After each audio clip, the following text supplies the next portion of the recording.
네, 안녕하십니까. 반갑습니다. 예, 어제 그 화계사 불교대학 졸업식이 있었습니다. 이 법당 그 졸업생들이 가득 차 있었는데 아주 보기가 좋았습니다. 제가 오늘 이제 두 번째 그 일요 법문을 하는데 아직도 여러분들 어떤 분들이 이제 파악이 잘 안 됐습니다. 혹시 여기서 불교대학 졸업하신 분 한번 손 들어 보실래요? 예. 다 했어요? 예. 그 안 하신 분 손 들어 보실래요? 안 하신 분. 예.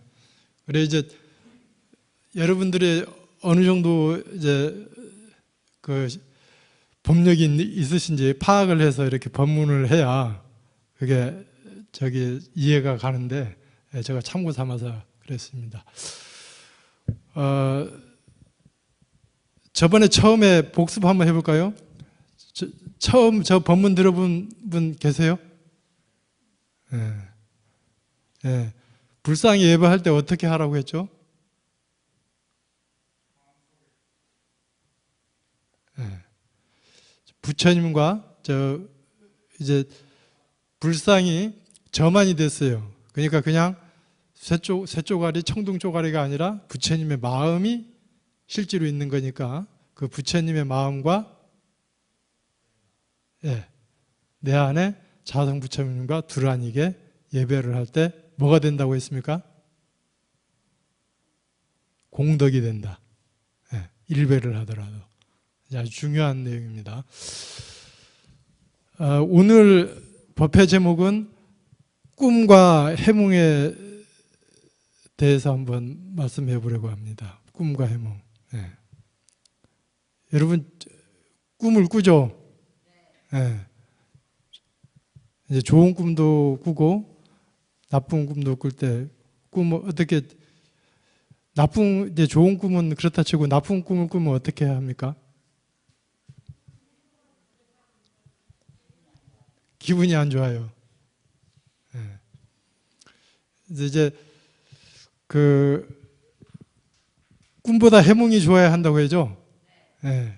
그래서 제가 지난 1월 7일 날 그 교양 과정에 있는 수강생들하고 양주 회암사지 있죠? 회암사지 성지순례를 다녀왔습니다. 거리가 뭐 1시간 안 걸리고 거기 이제 박물관도 아주 잘 지어졌더라고요. 한번 그 회암사지도 있고 그다음 새롭게 중창된 그런 회암사도 있습니다. 기회 되시면 한번 가보시는 것도 좋을 듯합니다. 거기에 유명한 고려 말에 지공화상, 그 다음에 나홍화상, 그 다음에 무학대사의 3화상이 거기 이제 부도탑에 모셔져 있습니다. 그러나 이제 그 법당에서 기도하고 그 탑에 참배를 하는데 그날따라 눈이 많이 와가지고 그 설경이 아주 장관이었습니다. 근데 이제 그 꿈 얘기하면은 누구 얘기할 것 같아요? 무학대사.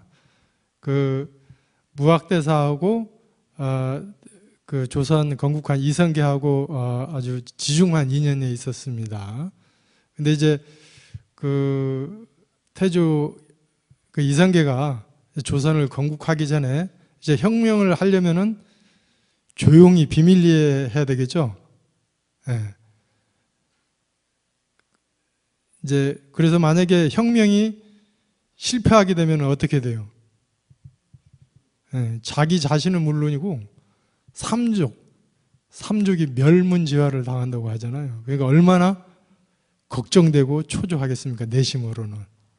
근데 이제 이 꿈을 자기가 꾼 꿈을 이성계 앞에 이제 불길한 꿈도 있고 좋은 꿈도 있는데 이거를 이렇게 이성계 앞에 자문을 구했습니다. 그 대표적인 게 그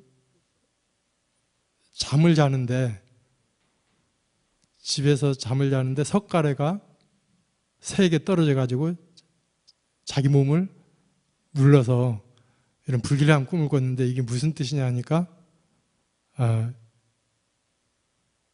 무학대사가 그 석가래 세계하고 그 자신이 이렇게 누워있는 모습이 왕자니까 앞으로 왕이 될 증주입니다. 네, 그렇게 해몽을 해줬어요. 그러니까 이성계가 한시름 놓고 그 혁명을 다시 이제 준비하게 된 것 같아요. 그리고 다른 꿈 같은 경우에 수탉이 꼬끼요 하고 이제 새벽에 울음을 치는데 이거는 무슨 뜻이냐 하니까 이제 또 무학대사가 그것은 꼬끼요 꼬끼요 소리를 그 음성으로 풀어야 하면은 고기위, 그게 뜻을 풀어보면 고귀한 위치가 될 그런 징조입니다. 그렇게 풀이해 줬고, 또 하나는 방아 찢는 소리, 방아 찢는 소리가 그 방아를 찢는 그런 꿈을 꿨는데 그것은 무슨 뜻입니까 하니까 그 방아는 덜구덩 그런 소리가 나니까 그거를 음사를 하면은 덕가동, 그 동방에 덕이 있는 그런 사람이 나온다 해가지고 우리가 그 조선이 동방이지 않습니까? 거기에서 이제 덕이 피어난다, 그런 의미로 해석을 해주니까 그 이성계가 그런 믿음을 갖고 조선을 건국하는데 많은 도움이 됐다 합니다. 그래서 어떻게 하면 되겠냐 해서 이제 그 무학대사 앞에 자문을 구하니까 불사를 해서 그 불보살의 가피를 입고 그렇게 하시는 게 좋습니다 해서 그 강원도 변산군의 서광사라는 그런 사찰을 창건해 주었다는 그런 일화가 있습니다. 자, 근데 여기에서 이제 볼 수 있는 것이, 만약에 그 불길한 꿈을 그대로 불길하다고 그렇게 해몽을 해줘 버리면은 이성계가 자신감이 있을까요, 없을까요? 네, 없어서 가지고 그 조선 건국을 하는데 지금쯤 어떻게 될지도 미지수일 수도 있죠. 네. 자, 그것처럼 이제 여러분 앞에, 우리 자신 앞에 한번 물어보는 거죠. 여러분들이 꿈을 꿨을 때 어떻게 받아들이느냐. 예를 들어서 용이 여의주를 물고 하늘을 승천하는 꿈은 기분이 좋겠죠. 그리고 반대로 예를 들어서 교통사고 나는 그런 꿈을 꾸었다. 어떻게 하시겠어요? 이럴 때는, 불길을 할 때. 그러니까 여기서 꿈보다 해몽이 중요하다는 것은 그거를 어떻게 긍정적으로 받아들이느냐.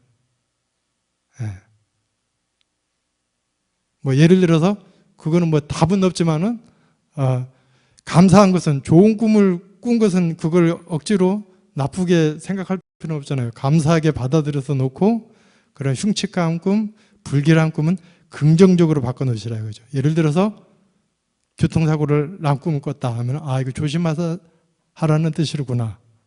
또는 나의 그런 고정관념들이 다 무너지는 그런 현상이로구나. 그렇게 반대로 한 생각을 탁 돌려놓으라는 거죠. 그래서 이거를 불교에서 그 유식학에서는 뭐라고 하죠, 이거를?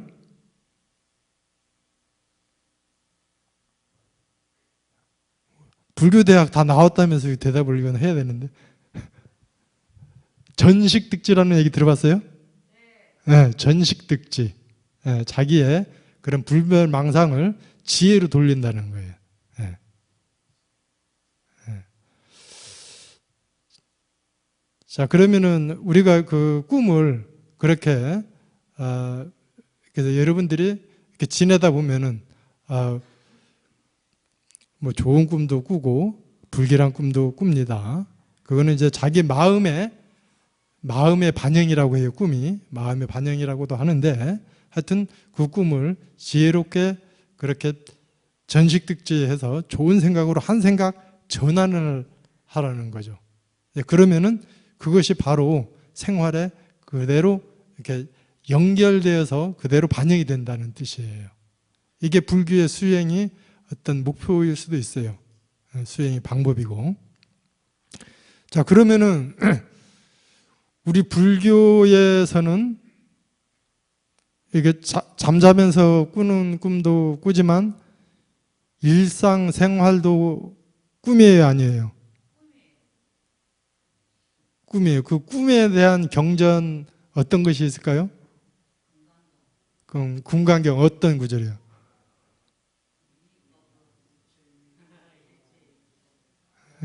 예, 그 유명한 구절 일체 이제 32분에 일체 유의법 여몽 환포영 여로 영여전 응작 여시관. 풀이해 보면은 일체 유의법, 그러니까 우리가 생활하면서 부딪히는 것은 뭘로 위해서 부딪히죠? 우리가 경계라고 하는데 안입이 설신이에서 부딪히죠. 경계를 다 안입이 설신이에서 보고 듣고 맛보고 생각하고 이런 등등으로 경계를 만나잖아요. 이것도 유의법이고 이런 탁자, 몸뚱이 이런 것들도 유의법이라는 거예요. 이 유의법이 뭐라고요? 꿈과 같고, 우리가 오늘 제목이 꿈과 해몽이잖아요. 꿈과 같고 환과 같고 물법품과 같다. 여루영여전 이슬과 같고 번개와 같다. 그러니까 쉽게 말해서 일체 유의법이 다 꿈과 같다 그렇게 생각하시면 돼요. 자, 그러면은 오늘 핵심의 포인트는 잠자는 꿈도 중요하지만은 일상생활에 부딪히는 이 경계들도 우리가 살다 보면은 좋은 일도 있고 나쁜 일도 있죠. 네. 그게 꿈이다 이거. 그러면 어떻게 해야죠? 네. 좋은 경계, 이렇게 사이좋게 지내고 잘 칭찬해주고 하면은 그냥 감사하게 받아들이고 놓고. 네. 만약에 큰 병고액난이나 삼재팔란이 닥치면은 어떻게 해야 될 거예요? 네? 예를 들어서 우리가 지내다 보면은 그냥 멀리 갈 것도 없이 우리 가족에서 부부가 이게 불화가 계속 일어나요. 그러면은 어떻게 이걸 이제 그 불교에서는 가장 중요한 것이 알아차림, 깨어 있음이에요. 이해되세요? 네. 그래서 이게 무엇이다? 꿈이다. 그걸 공이라고도 표현해요. 이것이 꿈이다. 환영이다라는 걸 얼른 알아차리는 게 중요하다 이거죠. 네. 그래서 그거를 긍정적으로 나를 이렇게 부황삼매론에 있듯이 모두가 뜻대로 되기를 바라지 말라는 그런 내용도 있잖아요. 네, 그것처럼 이런 인연이 나를 더 성숙하게 하고 그 다음에 인내할 수 있는 이런 기회를 제공해 준 그런 일로왕보살이다. 그렇게 생고하게 전한을 전식특지했을 때 부드러운 말, 부드러운 행위 나간다 이거죠. 동감하십니까? 네. 그래서 이제 한 예를 제가 이제 아시는 그 한 분이 계신데 그 보살님인데요. 남편이 그러니까 속된 얘기로 바람을 피우고 집에 나가면은 오랫동안 들어오지도 않고 그랬대요. 그러니까 얼마나 속상하겠어요. 예. 근데 이분이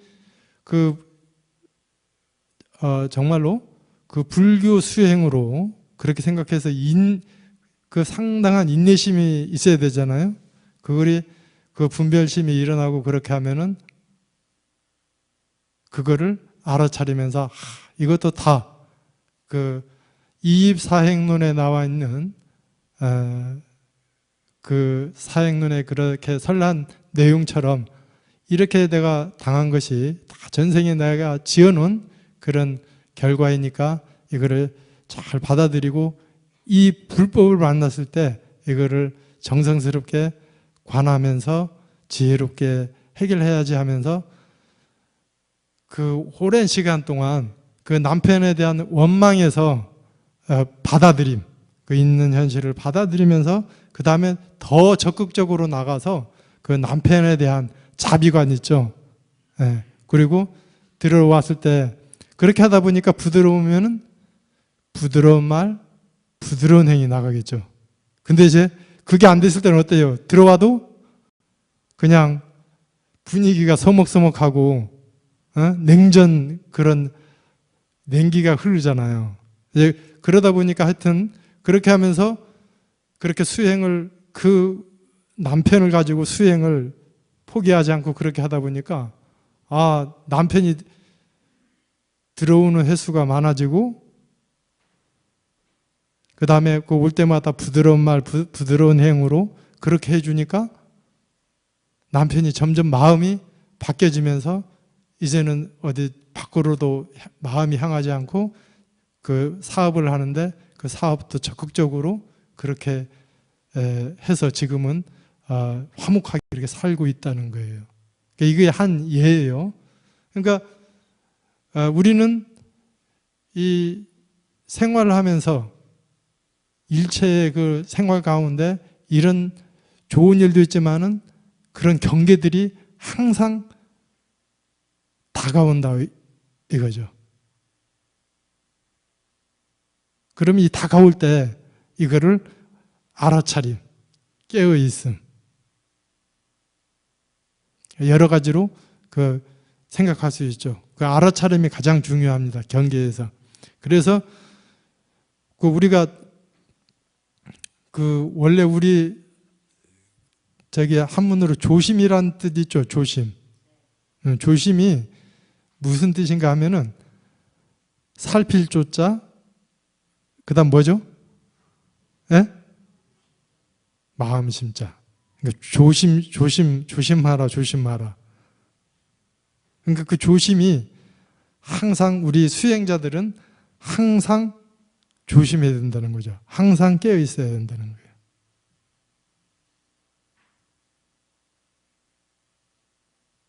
이제 그렇게 해서 그 우리가 일상생활에서 그런 경계들을 좋은 것은 감사하게 그렇게 받아들이고 놓고 그런 경계에서 힘든 일 그런 것들은 그렇게 이것이 꿈과 같고 환과 같고 물부음 같으니까 내가 이거를 긍정적으로 부정적인 것을 긍정적으로 불만적인 것을 감사함으로 돌려놓을 수 있는 것이 해몽을 잘하는 것입니다. 그러니까 사실 저 같은 경우도 수행을 그냥 일상생활에 이것이에요, 이거. 그러니까 그 뭐 선노록에 보면은 행주자와 어묵동정에 선이 돼야 된다고 하죠. 그러니까 그거를 우리가 지금 실천해 나가야 되는 것입니다. 자, 그렇게 여러분들이 그렇게 깨어 있고 그것을 잘 대처하기 위해서 여러분들이 지금 절에 나와서 예불도 하고 법회도 보고 기도도 하고 모든 걸 그렇게 하죠. 그렇게 수행을 하면서 그것이 결국은 무엇을 하기 위해서 하는 거예요?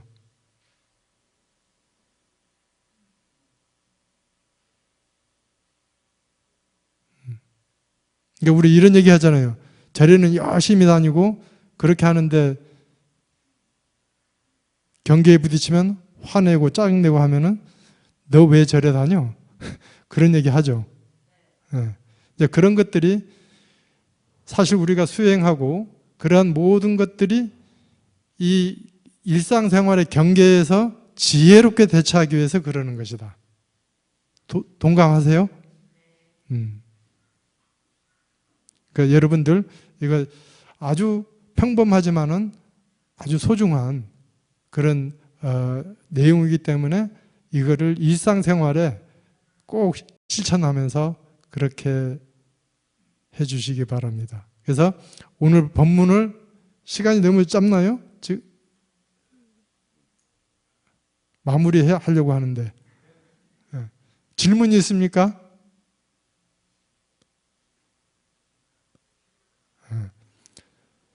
좀 정리를 할게요.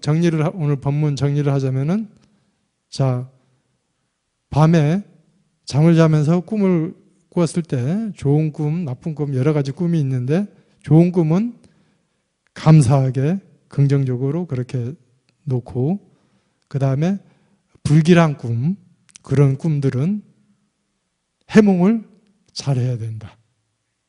네. 여러분들이 믿음을 그 확신을 가져야 돼요. 확신. 내가 그렇게 딱 좋은 생각을 했을 때 그렇게 될 수 있다는 확신. 그리고 자기의 불성을 그렇게 믿어야 된다는 거죠. 자, 그러면은 그 자면서 꾸는 꿈만 꿈이 아니라 우리가 일상생활에 벌어지는 모든 것이 무엇이다? 네? 꿈이다. 그래서 그 꿈이라는 것을 알아차리면서 그래서 꿈이라도 좋은 꿈 꾸면 좋잖아요. 네? 그렇죠? 네, 그래서 좋은 꿈도 이 생활에서 좋은 경계, 좋은 꿈은 감사하게 놓고 그렇게 병고의 난, 삼재팔난 그런 대인관계에서 오는 그런 불길한 힘든 그런 꿈을 꿨을 때 우리가 어떻게 지혜롭게 변화시키는 것, 이것이 바로 수행이자 참선이자 기도이자 정진이다. 아셨죠? 네, 꼭 네. 네. 네. 예, 예. 예. 그것은 이제 그 사람이 심신이 건강한 사람에게는 그게 오지도 않을 뿐더러 오더라도 금방 그게 벗어나게 돼요. 그리고 이것도 또한 그래서 신신이 약한 분에게 그런 게 올 수 있다고 그래요. 그래서 이제 그러면은 그거에 대해서 한번 제가 얘기를 해드릴게요. 그 어느 스님이 그 이제 선원에 다녔을 때인데 그 방에서 자고 이게 딱 자게 되면은 아까 얘기하신 그 과외가 눌려가지고 도저히 살 수가 없대요. 그렇게 힘들어가지고 목이 막 쪼여오는 것 같고 죽을 것 같다는 거예요. 그래서 이제 그게 한두 번도 아니고 여러 번 되니까 그 어떤 스님 앞에 물어봤대요. 그러니까 그 스님이 이제 선방에서는 주로 화두를 들잖아요. 화두. 그래서 그 화두를 한번 열심히 들어봐라. 그럼 괜찮을 것이다. 그렇게 했는데 이 스님이 정말 그 과외가 딱 왔을 때 알아차림. 이것도 이 과외 누리는 것도 유의법이거든요. 이것도 유의법이라고요. 그러니까 이거를 그 스님이 알아차림을 하면서 화두를 들었다는 거죠. 화두를 들으니까 진짜 그 과외 눌리는 것이 사라졌다고 합니다. 그것도 그 핵심은 그런 것이 왔을 때 알아차림하고 그렇게 관을 하든지 돌려놓든지 화두를 듣는지 그겁니다. 화두를 안 드는 것은 그 과위가 딱 눌렸을 때 딱 아, 이러면 안 되지. 그렇게 하면서 한 생각 딱 돌리라 이거죠. 그것도 생각에 의해서 지어지는 거니까 결국은. 네, 이제 그렇게 하시면 될 것 같습니다. 답변이 됐습니까? 네. 그러니까 가위도 유의법이라는 거예요. 가위 눌리는 것도. 네.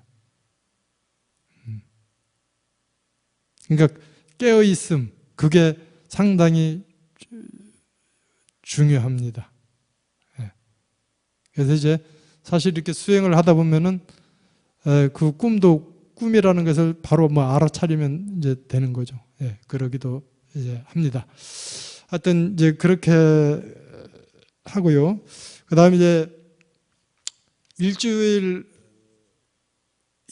후에 22일 날, 다음 주 일요일 날이 이게 설날이죠.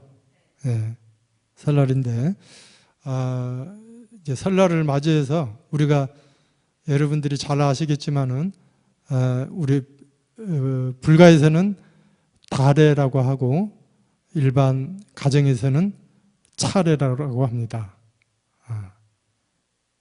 그래서 그 진정한 그 원래의 의미는 조상님들께 감사의 의미로 그 음식을 장만하고 올리면서 가장 대표적인 게 뭐다? 예? 차다. 그 차를 올리면서 영가께서 이 감노수와 같은 마음이 돼서 생전에 지었던 모든 무명업식을 해탈하고 극락왕생하십시오. 그렇게 하면서 차를 한 잔 올리는 게 가장 정성스러운 공양이 된다. 그런 마음으로 차례를 지내시고 또 여러분들께서 건강하시고 새해 복 많이 받으시고 서운이 꼭 성취되시는 한 해가 되었으면 합니다. 그럼 오늘 법문은 이걸로 마치겠습니다. 감사합니다.